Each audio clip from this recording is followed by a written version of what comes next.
చాలామంది మామూలుగా హీరోలు అవుతారు. హీరోలు అయిన తర్వాత క్రేజ్ పెరుగుద్ది. క్రేజ్ పెరిగిన తర్వాత ఈ ఫ్యాన్ ఫాలోయింగ్ పెరుగుద్ది, అన్నీ వస్తాయి. కానీ Charan is the only candidate. ఒక సినిమా ఇంకా రిలీజ్ అవ్వలేదు, తను ఎలా ఉంటాడు ఎవరు చూడలేదు.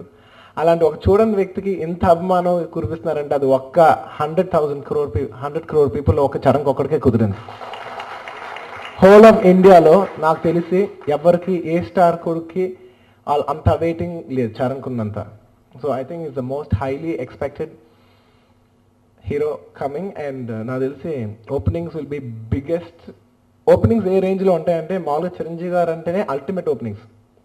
అలాగే చెప్పాలంటే పవన్ కళ్యాణ్ కూడా అలాగా మెగాస్టార్ గారు, పవర్ స్టార్ గారు, అలా మెగా పవర్ కలిపిన మెగా పవర్ కలిపిన చరణ్. ఆ పేరు కూడా మెగా పవర్ రామ్ చరణ్ తేజన్ ఇచ్చారు. సో ఓపెనింగ్ కూడా ఆ రేంజ్లో ఉంటాయని ఎక్స్పెక్ట్ చేస్తున్నాను.